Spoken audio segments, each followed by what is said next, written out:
ప్రియమైన దేవుని బిడ్డలారా, ఈ ఉదయకాల సమయంలో మన ప్రభువును రక్షకుడును విమోచకుడునైన యేసుక్రీస్తు పరిశుద్ధ నామం పేరిట మీ అందరికీ వందనాలు తెలియజేస్తూ ఉన్నాను. ఈ ఉదయకాల సమయంలో దేవుడు తన ఐశ్వర్యం చొప్పున క్రీస్తు యేసునందు మహిమలో మీ ప్రతి అవసరాలు తీర్చి మిమ్మల్ని అందరినీ బహుగా దీవించునుగాక. ఆమేన్. విశేషమైన తన కృపచేత దేవుడు నింపి మిమ్మల్ని అందరినీ నడిపించునుగాక. ఆమేన్. మేలు చేయుటకే దేవుడైన యెహోవా ఎల్లప్పుడూ మీతో కూడా ఉండునుగాక. ఆమేన్. ఈ చదవబడిన భాగంలో నుంచి కొన్ని మాటలను మనం జ్ఞాపకం చేసుకుందాం. దేవుని బిడ్డలారా, దేవుడైన యెహోవా ఆమోసు ద్వారా ఇక్కడ రాయిస్తున్న మాటలను మనం గమనించినట్లయితే, ఆనాటి ప్రజలు ఎలాంటి పాపపు స్థితిలో ఉన్నారో తెలియపరుస్తూ, వారు న్యాయమును అన్యాయంగా మార్చేవాళ్ళగా, నీతిని నేలన పడవేసేవారిగా ఉన్నారు. కనుక దేవుడు ఎలాంటి వాడో, ఎంతటి శక్తిమంతుడో, ఎంతటి బలాఢ్యుడో అనే విషయాలు ఆయన ఆమోసు ద్వారా తెలియజేస్తూ ఉన్నాడు.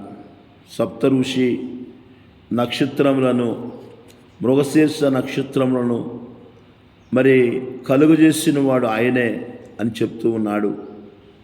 కారు చీకటిని మరి వెలుగుమయంగా మార్చువాడు అని చెప్తున్నాడు. దేవుని బిడ్డలారా, గత కొన్ని దినాల నుంచి దేవుడు మార్చువాడు అనే విషయాల గురించి మనము ధ్యానం చేస్తూ ఉన్నాం. దేవుడు మార్చేవాడు. ఎలాంటి పరిస్థితులైనా ఆయన మార్చగలడు. ఎలాంటి వ్యక్తులనైనా ఆయన మార్చగలడు. ఆయనకు అసాధ్యమైనది ఏదీ లేదనే విషయాన్ని మనం గమనించవలసిన వారమేనాం. దేవుని బిడ్డలారా, బైబిల్ గ్రంథంలో నుంచి ఒక వ్యక్తిని ఈ దినం మనం జ్ఞాపకం చేసుకుందాం.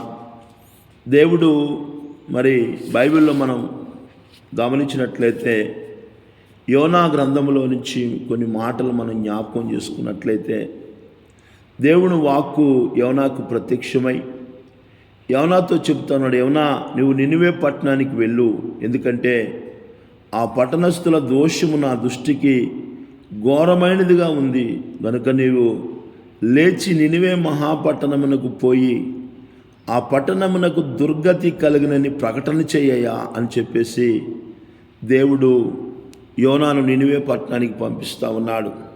దేవుని ప్రజలారా, దేవుడు నినివేకి పొమ్మంటే యోనా నినివేకి పోకుండా, దేవుని మాట వినకుండా, దేవుడు వెళ్ళమన్న మార్గాల్లో వెళ్ళకుండా తన ఇష్టమైన మార్గాల్లో వెళ్తూ ఉన్నాడు.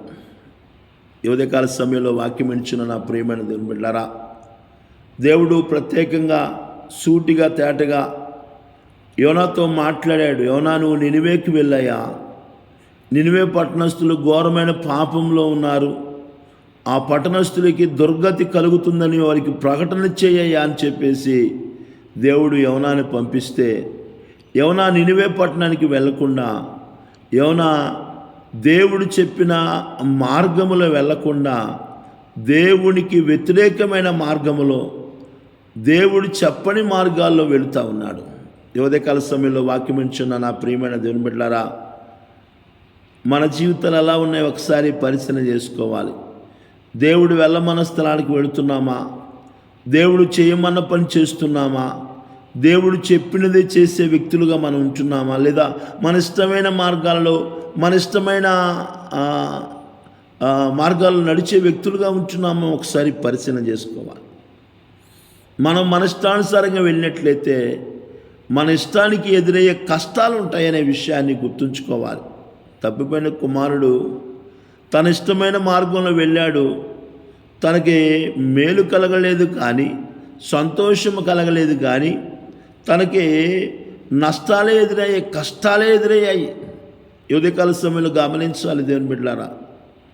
యోనా కూడా తన ఇష్టమైన మార్గంలో వెళుతూ ఉన్నాడు. దేవుడి మాటకు లోబడాల్సిన యోనా, దేవుడు చెప్పిన స్థలానికి వెళ్ళాల్సిన యోనా, దేవునికి లోబడాల్సిన యోనా దేవుని మాటను లెక్క చేయకుండా, దేవుని మాటను వినకుండా అతడు చేస్తున్న పని ఏంటంటే దేవుడు వెళ్ళమన్న స్థలానికి వెళ్ళట్లేదండి. తర్షీషునకు పోవు ఓడను చూసి టికెట్ తీసుకొని ఆ ఓడ అడుగు భాగానికి వెళ్ళి గాఢ నిద్రపోతా ఉన్నాడు. ఈ ఉదయకాల సమయంలో గమనించిన దేవుని బిడ్డలారా, ఏం కష్టపడ్డాడో మరి అర్థం కాలేదు. గాఢమైన నిద్రలోకి వెళ్ళిపోయాడు. అనుకుంటున్నాడు, నేను పడుకొని లేచి లోపల తర్షీష్కి వెళ్ళిపోతా, అక్కడ సంతోషంగా ఉండొచ్చు అనుకుంటున్నాడు యోనా. నా ప్రియమైన దేవుని బిడ్డారా, దేవునికి సమస్తమును తెలుసు, ఆయనకు మరుగు చేయబడింది ఏదీ లేదు అనే విషయాన్ని మనం గుర్తుంచుకోవాలి. కీర్తనాకారుడైన దావీదు అంటాడు, నేను లేచుటయు, నేను కూర్చునుటయు, నేను పడుకునుటయు నీకు తెలుసు, నా నడక నా పడక నీకు తెలుసయా. గమనించగలుగుతున్నావా? ఈ ఉదయకాల సమయంలో వాక్యం ఇచ్చిన నా ప్రియమైన దేవుని బిడ్డలారా, దేవుని మనం లేగటం తెలుసు, కూర్చోవటం తెలుసు, మన నడక తెలుసు, మన పడక తెలుసు. ఆయనకే సమస్తమును కూడా ఎరిగిన దేవుడు ఆయన. ఎవరో అనుకున్నాడు, నన్ను ఎవడు చూడలే అనుకుని వాడ అడుగు భాగంలోకి వెళ్ళి నిద్రపోతూ ఉన్నాడు. గాఢమైన నిద్రపోతూ ఉన్నాడు. నా ప్రియమైన దేవుని బిడ్డలారా, మన దేవుడు పరిస్థితులను మార్చగలిగిన దేవుడు, ప్రకృతి మీద శక్తి కలిగిన దేవుడు ఆయన. ఎంతో శక్తి కలిగిన దేవుడు ఆయన. గమనించగలుగుతున్నావా? ఏమీ లేని స్థలంలో అన్నీ కలుగ చేయగలడు. అన్నీ ఉన్న స్థలాల్లో ఏమీ లేనిదిగా మార్చగలడు. అరణ్యమును ఆయన జలధారలు ప్రవహించేలాగా చేయగలడు. జలధారలు ప్రవహిస్తున్న స్థలాన్ని అరణ్యముగా మార్చగలడు ఆయన. గమనించగలుగుతున్నావా? ఈ ఉదయకాల సమయంలో యోనా ప్రయాణం చేసి వెళుతున్న ఆ సముద్రంలో వాక్యం చెబుతుంది, అయితే యెహోవా, యోనా గ్రంథము 1:4, అయితే యెహోవా సముద్రం మీద పెద్ద గాలి పుట్టింపగా సముద్రమందు గొప్ప తుఫాను రేగి వాడబద్దలైపోవు గతి వచ్చెను. అప్పుడు దాకా నెమ్మదిగా ఉన్న ఆ సముద్రము, సుఖవంతమైన ప్రయాణం జరుగుతున్న ఆ వాడ, ఆ సముద్రంలో దేవుడు చేసిన పని ఏంటంటే, యోనా దేవుని మాట వినకుండా తన ఇష్టం వచ్చినట్లు వెళ్ళటాన్ని బట్టి దేవుడు ఆ సముద్రములో పెద్ద గాలిని పుట్టింపగా, ఉదయకాల సమయంలో గమనించిన దేవుని బిడ్డలారా, ప్రశాంతంగా ఉన్న ఆ సముద్రాన్ని గాలితో నింపివేశాడు, పుట్టించాడు దేవుడు గాలి. ఈ సమస్తము కూడా దేవుని చేత సృజించబడినవే. ఈ వెలుగు, ఈ చీకటి, ఈ గాలి, ఈ వాన, ఈ సమస్తము కూడా దేవుని చేత సృజించబడినవి అనే విషయాన్ని మనం గమనించవలసిన వారమే ఉన్నాం. ఎప్పుడైతే గాలిని పుట్టించాడో, గాలి సముద్రం అంతా కూడా కొడుతూ ఆ సముద్రము తుఫాను రేగి ఏమైపోతుందంటే వాడబద్దలైపోయే స్థితికి వచ్చేసింది. దేవుని బిడ్డలారా, వాడంతా కూడా ముందుకెళ్ళని పరిస్థితి, భయానకమైన పరిస్థితి. అందరూ కూడా చనిపోతారని భయంతో అందరూ కూడా ప్రాణభయంతో ఉన్నారు. ఆ వాడ నాయకుడు లేచి, ఇదిగో ఇలాంటి పరిస్థితి ఉంది, మనందరం చనిపోయే స్థితిలో ఉన్నామని చెప్పేసి అందరికి చెప్పి అందరిని లేపి మీ దేవుళ్ళకి ప్రార్థన చేసుకోండి, ఏ దేవుడైనా కనికరిస్తాడేమో, ఏ దేవుడైనా సహాయపడతాడేమో అనుకొని ప్రతి ఒక్కరు లేచి వారి వారి దేవుళ్లకు, దేవతలకు ప్రార్థన చేస్తూ ఉన్నారు. కానీ యోనా మాత్రము వాడ అడుగు భాగంలో గాఢ నిద్రపోతూ ఉన్నాడండి.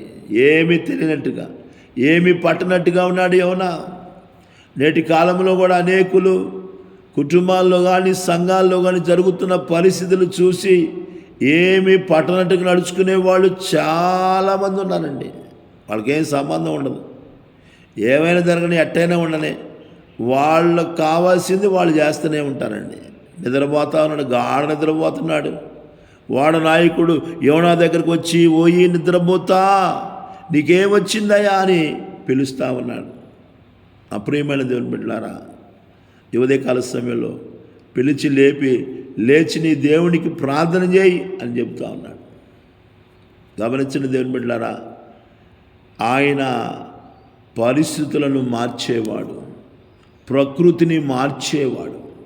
యోనా దేవుని మాట వినలేదు కనుక ఆ సముద్రములో, ఆ ప్రయాణంలో దేవుడు ఆటంకాలు కలుగజేస్తూ ఉన్నాడు. ఉదయకాల సమయంలో నువ్వు వెళుతున్న మార్గాల్లో ఎదురవుతున్న ఆటంకాలు, మరి దేవునికి ఇష్టం లేని ప్రయాణం చేస్తున్నావేమో, దేవునికి ఇష్టమైన లేని మార్గాలు నడుస్తున్నావేమో, నీకు ఇష్టం వచ్చిన మార్గాలు నడుచుకుంటున్నావేమో, అందుకనే అలాంటి పరిస్థితులు ఏర్పడుతున్నాయేమో. దేవుడు మాట్లాడుతున్నాడు ఈ ఉదయకాల సమయంలో. వాక్యం ఇచ్చిన నా ప్రియమైన దేవుని బిడ్డలారా, ఆయన కారు చీకటిని పగటిగా మార్చువాడు కనుక ఆయన ఏ పరిస్థితినైనా మార్చగలిగినవాడు, ఏ పరిస్థితినైనా మార్చగలడు. ప్రశాంతంగా ఉన్న ఆ సముద్రమును గాలిని పుట్టించి పెద్ద తుఫాను రేపి ఆ పడవలో వారి బోడ బద్దలైపోయే స్థితికి తీసుకొచ్చారు. అక్కడ ఉన్న అందరూ కూడా చీటీలు వేసుకుని ఎవరి వల్ల ఇది జరుగుతుంది అని చీటీ వేసినప్పుడు యోనా వల్ల కలుగుతుందనే విషయాన్ని, యోనా పేరు వచ్చినప్పుడు యోనాని అడుగుతున్నాను, నువ్వు ఎవరువయ్యా, ఎవరు ఎక్కడి నుంచి వస్తున్నావు, ఏం జరుగుతుందని చెప్పేసి అన్నప్పుడు ఆయన అంటున్నాడు, నేను సముద్రమును ఆకాశమును సృష్టించిన దేవాతి దేవుడైన యెహోవా యందు భయభక్తులు వాడను అని చెబుతా ఉన్నాడు.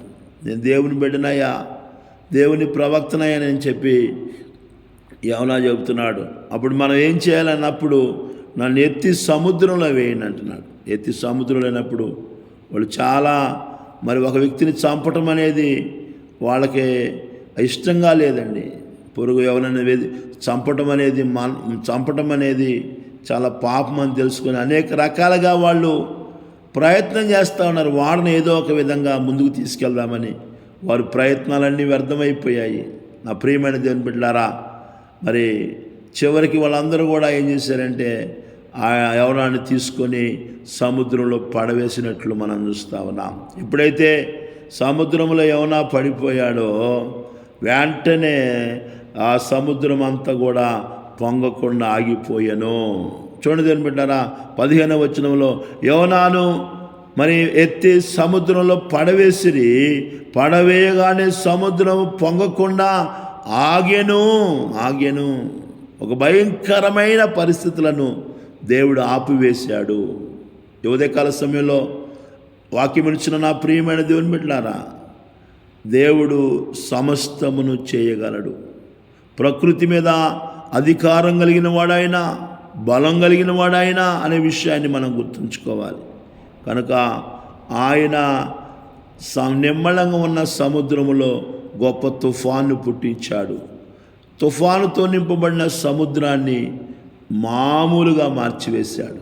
ఆయన ఏదైనా చేయగలడనే విషయాన్ని గుర్తుంచుకొని ఆయన ద్వారా కలిగే మేలును పొందుకునే ఆయనకు లోబడుతూ ఆయన ద్వారా కలిగే మేలు అనుభవించే కృపను, ధన్యతను ప్రభు ప్రతి బిడ్డకు దయచేయునుగాక. దేవుడి కొద్ది మాటలు మన అందరి వినికిల్లో దీవించునుగాక. ఆమేన్.